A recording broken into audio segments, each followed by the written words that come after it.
There are days when Miami's heat feels like a tangible weight on your shoulders, when the humidity makes your uniform stick to your skin, and all you want is to finish your shift without any drama.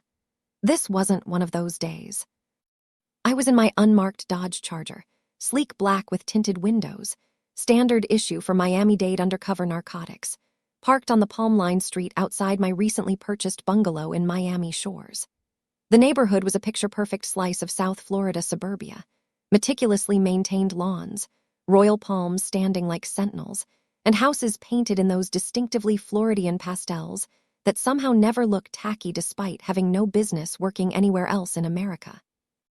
After 18 hours of surveillance on a cartel operation moving product through the port of Miami, I'd finally made it home, only to realize I'd forgotten to pick up my prescription. One quick drive to the 24-hour pharmacy and back, that's all it was supposed to be. But as I rounded the corner back onto my street, I spotted a scene that made my exhausted brain snap to attention. A massive tow truck with flashing amber lights, a confused-looking driver scratching his head beneath a sweat-stained cap, and a woman with her arms crossed over her chest, practically vibrating with self-righteousness. Even from a distance, I could tell she was the type. Designer sundress despite the ungodly Miami summer heat, not a hair out of place in her blonde bob. That particular stance that screams, "I've called the manager so many times they know me by name." As I pulled up, her laser-focused gaze locked onto me, assessing and judging in the same instant. It wasn't the look of someone in danger or needing help. It was the look of someone who'd appointed herself judge, jury, and executioner of neighborhood decorum. I parked across the street and approached the scene, my badge and gun concealed under my untucked Gayabera shirt. The tow truck driver looked like he wanted to be anywhere else, shifting his weight from foot to foot, glancing between me and the woman as if watching a tennis match he never bought tickets for. "So who called the tow truck?"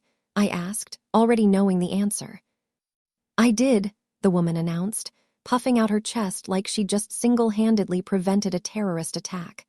"That car has been parked here for hours. That's against HOA rules. We have standards in Miami Shores, sir. We can't allow anyone to dump vehicles on our streets like this." Ah, the blessed HOA, homeowners association, or as I'd come to think of them, harassers of anyone. Always the same petty rules, always the same power-hungry types enforcing them. I glanced at my car.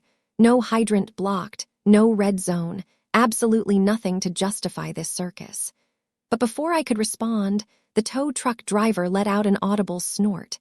He was still holding his radio, clearly ready to call the whole thing off if someone gave him a reasonable excuse. "Look, miss, are you sure this car doesn't belong to anyone in the neighborhood?" he asked, his Cuban accent thickening with his obvious discomfort. The woman made a sound like she'd just tasted something sour. "If it did, I'd know. I'm the president of the HOA." There it was, that magic phrase, delivered like it granted her dominion over all she surveyed. I'd dealt with enough self-important people in my career to recognize the type immediately. Someone who'd found a tiny sliver of authority and wielded it like a broadsword. I decided to play along for a moment. I crossed my arms and adopted a thoughtful expression. "I get it. So this car is parked illegally and needs to be removed." "Exactly," she smiled, clearly pleased to have found someone who understood the gravity of the situation. I took a deliberate step to the side and knocked lightly on the vehicle's bodywork. "Well then, I guess I have a problem, ma'am, because this car is a police car." Her smile evaporated faster than a puddle on South Beach at noon. Her mouth opened, but no sound emerged. The tow truck driver let out a heavy sigh, already envisioning the mountain of paperwork this would generate. And that's how it started.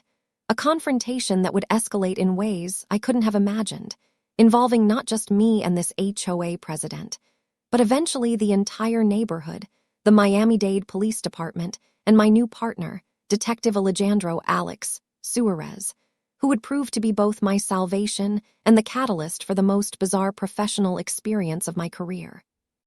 If there's one thing I've learned after 15 years on the force, it's that some people simply don't know how to back down. No matter how obvious their mistake, No matter if the entire world is watching and expecting them to just put their head down and walk away. Some people will double down, triple down, digging their own grave with their perfectly manicured fingernails if necessary. This woman, who I would soon learn was named Karen Worthington, was exactly that type of person. When she realized she'd stepped in quicksand, her instinct wasn't to reach for solid ground, but to dive deeper and call it her private swimming pool. She stood frozen, processing the information as if I'd just informed her that her car was actually an alien spacecraft. Her eyes darted from the car to me, from the car to the tow truck, from the tow truck back to me, desperately searching for some flaw in my statement. "Is that a police car?" she finally stammered, as if this was the first time in her life someone had dared contradict her. "Yes, ma'am, an unmarked car to be exact," I replied, taking the opportunity to open my wallet and flash my badge. Detective Michael Reeves, Miami-Dade Police Department, Narcotics Division. If she was pale before, now she looked like someone had drained every drop of blood from her face. But instead of swallowing her pride and admitting her mistake, Karen Worthington decided it was an excellent moment to double her bet. "That doesn't change anything," she shot back, quickly regaining her composure. "That car is parked in an unauthorized location, and as president of the HOA, I have every right to call a tow truck when someone violates the rules of our community." The tow truck driver looked at me with a, "For God's sake, don't drag me into this," expression. I briefly considered just laughing and walking away, but honestly, I wanted to see how far this woman would take her power trip. I crossed my arms and feigned sincere curiosity. "So you're saying the HOA has authority over police vehicles now?" "It's not about whether you're a police officer or not," she snapped, growing visibly more agitated. "If the car doesn't have permission to be here, it must be removed." I could hear the tow operator holding his breath beside me. The poor guy was genuinely hoping this woman would back down before she dug herself into deeper trouble. But no, not only did she refuse to back down, she decided to deliver her coup de grace. With a dramatic flourish, she reached into her designer handbag and pulled out a pad of paper. Not just any paper, a pad of HOA violation notices. I nearly choked with laughter. Yes, she actually started filling out a ticket, wearing that look of satisfaction like she'd just played a trump card that would end all discussion. The tow truck driver's eyes widened in disbelief. "Are you fining the police?" he asked, trying to understand what alternate reality he'd stumbled into.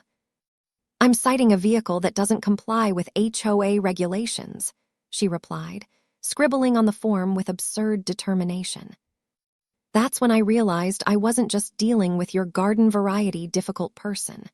This was Karen Worthington, HOA president, operating at peak entitlement, and I needed to see just how far this rabbit hole went. "And how much is this fine?" I asked, struggling to keep a straight face. $200, she replied, tearing the sheet from her pad and handing it to me with all the authority of a Supreme Court justice delivering a landmark ruling. I took the ticket and examined it closely. She'd filled out everything in meticulous detail: the name of the HOA, my crime of improper parking, the fine amount. There was even a threat of legal action if payment wasn't made within 7 days. I couldn't contain it anymore. I started laughing. Not a discreet chuckle or a restrained giggle, but a full-throated laugh that echoed down the quiet street, which only fueled her indignation. "This is not funny," she shouted, her face flushing crimson. But it was. My God, it was hilarious. I took a deep breath, trying to regain some semblance of seriousness. "Ma'am, I should inform you that this citation is completely worthless. The HOA has no authority over police vehicles, much less over officers on duty." "But you're not in uniform. This car doesn't have sirens. How was I supposed to know?" By now she was desperate, grasping for any justification that would allow her to save face. "It doesn't have sirens because it's unmarked," I explained with forced patience. "Like most vehicles used for surveillance and special operations." She crossed her arms and snorted dismissively. "Still, rules are rules."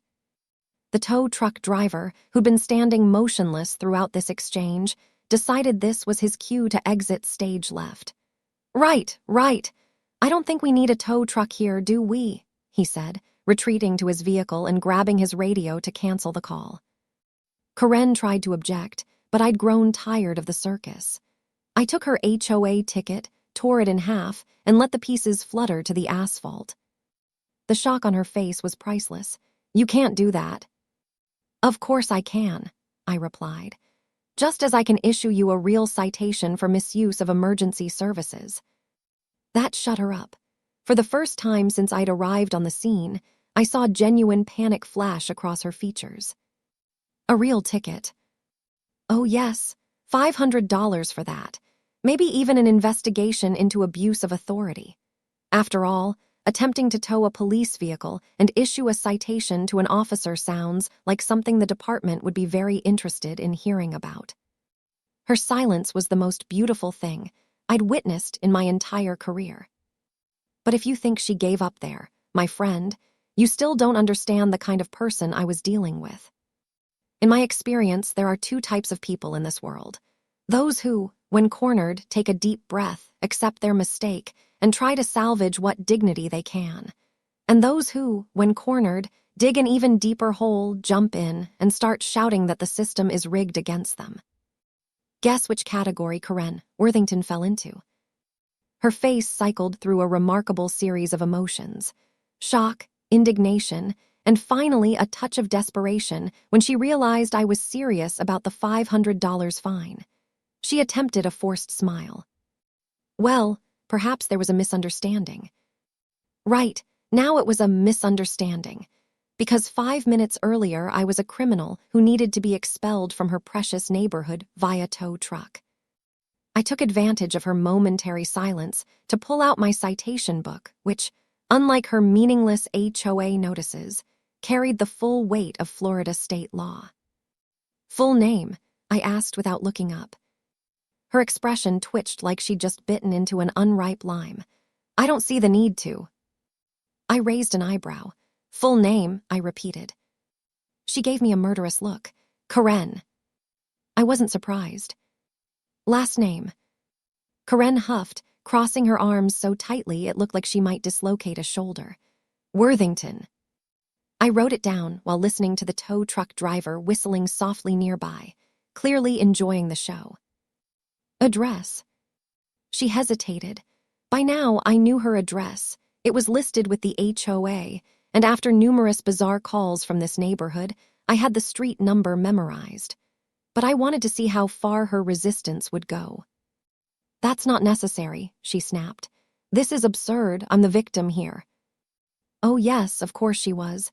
Because nothing says victim like being caught trying to tow a police car and issue a ticket to a detective. I took a deep breath and looked her straight in the eyes. Ma'am, you called an emergency service for a non-existent problem. That constitutes misuse of public resources, which, as you can imagine, is an offense. She opened her mouth to retort, but I continued before she could dig herself deeper. Furthermore, I could very well call for backup right now and request an investigation into abuse of authority. You misrepresented the situation when you claimed this car was abandoned, and you attempted to leverage a position that grants you no actual legal power to impose unfounded sanctions. For the first time, I saw genuine fear in her eyes. Her posture changed visibly, shoulders slumping, mouth tightening as she stared at the ground, mentally calculating the cost of extricating herself from this situation with minimal damage. The tow truck driver, who until then had been trying his best not to laugh out loud, decided to be merciful and break the tension. So I can leave, right? Because if you don't have a car to tow, I really have better things to do. Yes, you can go, I replied as I finished writing the citation. He nodded with a smile, climbed into his cab, and started the engine, leaving behind only the roar of his truck and a thoroughly defeated Karen Worthington. She looked at me with a mixture of rage and despair as I handed her the ticket. $500, that's ridiculous. I smiled. Yes, ridiculous, just like calling a tow truck for a police car. She snorted so loudly it sounded like she might rupture something. But to my surprise, instead of continuing the confrontation, she snatched the ticket with trembling fingers and stuffed it into her handbag. For a moment, I thought she had finally accepted defeat. But no, Karen Worthington wasn't going to exit this scene without one last desperate gambit. And my friend, her final attempt at revenge, was worthy of a viral epic fail compilation. Because Karen, instead of simply paying the fine and moving on with her life, decided that her best strategy was to call the police. On the police. Yes, she pulled out her iPhone, dialed 911 right in front of me, and said with astounding confidence, "I'd like to report a case of police harassment." I swear, for a second I thought I'd misheard. But no, she was actually doing this, trying to report me to my own department while I stood 3 feet away from her. I stood there, dumbfounded, as she attempted to explain to the dispatcher that an unidentified police officer was coercing her and issuing unfair citations.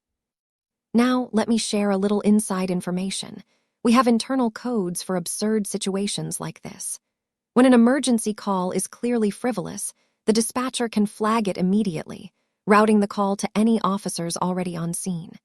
In other words, the system recognized this as nonsense and notified me on my radio before any other units were even alerted. I let her finish her elaborate explanation before keying my shoulder mic. Unit 305, responding to alleged police harassment at 2340 Northeast 2nd Avenue. Subject is standing directly in front of me. Her face went so pale I could practically see through it.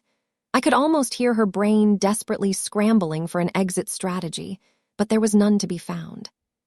The dispatcher confirmed that the call was indeed unfounded and canceled it immediately. Karen lowered her phone, wearing the expression of someone watching their entire life flash before their eyes. I crossed my arms. Any other stunts you'd like to try, or can we consider this matter closed? And finally, she shut up. But I knew this wasn't the end. When someone like Karen Worthington is publicly humiliated, they don't learn their lesson, they just become more dangerous. And I was about to discover just how far she was willing to go for revenge. The following day, I was having lunch at a Cuban cafe near the station when my new partner slid into the booth across from me.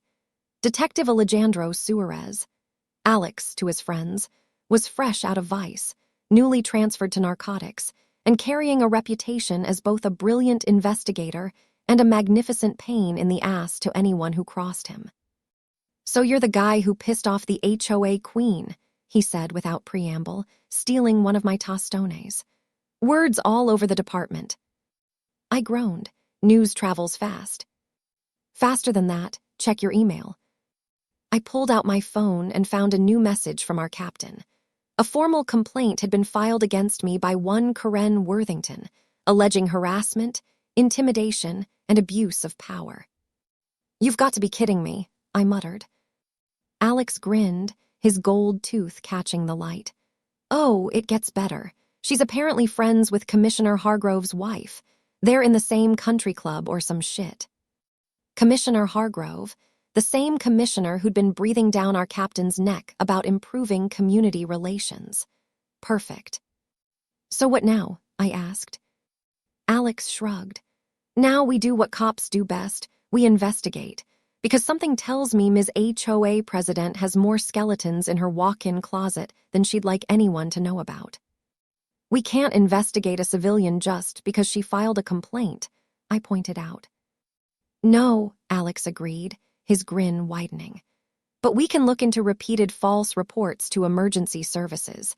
And according to dispatch, your friend Karen has called 911 17 times in the past month alone." That caught my attention. 17 times, for what? Suspicious persons, noise complaints, alleged trespassing. And get this, 9 of those calls were about the same house, 2327 Northeast 2nd Avenue. I frowned. That's 3 doors down from me. The Gonzalez family lives there. They've got 4 kids, but they're good people. Yeah, well, according to Karen, they're running everything from a drug operation to an illegal daycare center. None of it checked out, obviously. I leaned back, processing this information. So she's been harassing her neighbors with false police reports. Bingo, Alex tapped his temple. And false reporting is a misdemeanor in Florida. First offense is a slap on the wrist, but multiple offenses. That's a pattern of behavior that could lead to criminal charges. Are you suggesting we build a case against her? Alex spread his hands innocently. I'm suggesting we do our jobs. If that happens to inconvenience someone who's trying to get you fired, well, that's just a happy coincidence. I should have known then that working with Alex would be a wild ride, but I had no idea just how crazy things were about to get. Over the next few days, I began to notice strange things happening around my neighborhood. First, I received a call about a suspicious vehicle parked for extended periods on my street, my own unmarked car. Another officer responded, immediately recognized the situation, and shot me a sympathetic text. HOA lady got you too, huh? Then came reports of strange people loitering near my house, my brother visiting from Orlando, illegal activities in my backyard, me grilling after midnight following a late shift, and even a noise complaint about my excessively loud television during hours when I wasn't even home. Karen Worthington was waging psychological warfare, and she was just getting started. She filed 11 reports in 3 days, Alex informed me, dropping a folder on my desk. All targeting either you directly or your immediate neighbors. She's trying to create a paper trail suggesting your entire street is some kind of crime hotspot. Why target the neighbors? I asked. Because she's smart, Alex replied. If she only went after you, it would be obvious harassment. This way, she can claim she's just a concerned citizen reporting suspicious activity in her neighborhood. I flipped through the reports, growing more irritated with each page. This is insane. She's wasting department resources because of a parking ticket. It's not about the ticket, Alex said, leaning against my desk. It's about power. You challenged her authority in public. For someone like her, that's unforgivable. Before I could respond, my phone buzzed with a text from Mrs. Gonzalez. Detective, someone put this in our mailbox. Is this real? Attached was a photo of an official-looking document with the HOA letterhead, citing the Gonzalez family for unauthorized business activities and demanding a $300 fine. Son of a bitch, I muttered, showing Alex the text. She's issuing fake HOA fines now. Alex whistled. That's mail fraud if she's putting them in mailboxes. Federal offense. We need to shut this down before it gets worse, I said, already dialing Mrs. Gonzalez back. But it was already getting worse. By the end of the week, half the neighborhood had received similar bogus citations, ranging from $50 for improperly trimmed hedges to an astounding $500 for unauthorized vehicle color. Apparently, Mr. Peterson's restored 1969 Mustang in electric blue was disrupting neighborhood aesthetic harmony. The HOA board began receiving angry calls. Residents were contesting the fines, some threatening lawsuits, and Karen's reign of terror was starting to crumble. A group of neighbors marched to the HOA headquarters, a repurposed cabana by the community pool, demanding explanations. I was off duty when it happened, but Alex called me immediately. You need to get to the HOA office now. Your girl is having a full meltdown, and I'm recording every glorious second. I arrived to find a scene straight out of a reality TV show. About 20 neighbors had crammed into the small office, all waving their fraudulent citations. Karen stood behind a desk, face flushed, screaming at the top of her lungs. I'm protecting this neighborhood from slobs and criminals, she shouted at the crowd, all of whom were staring at her as if suddenly realizing they'd elected a lunatic to lead them.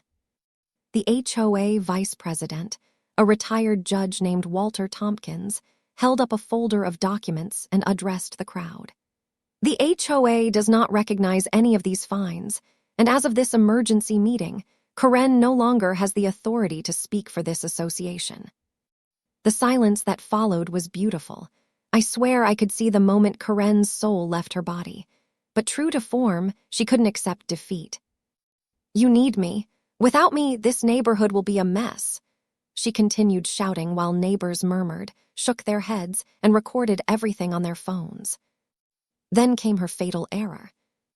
"They're trying to destroy me because I reported a corrupt police officer," she screamed, pointing directly at me where I stood at the back of the room. Alex, who had positioned himself near the front, smiled like a shark scenting blood. He pulled a thick folder from his messenger bag and handed it to Judge Tompkins. "Here are all the false reports Ms. Worthington has filed with Miami-Dade police over the past 3 weeks," he announced loudly. 17 calls to 911, all unfounded, plus evidence that she's been issuing fraudulent HOA fines, which, as I'm sure the judge knows, constitutes mail fraud, a federal offense carrying up to 5 years in prison. Karen lunged for the folder, but Judge Tompkins stepped back, already scanning the first page with increasing alarm.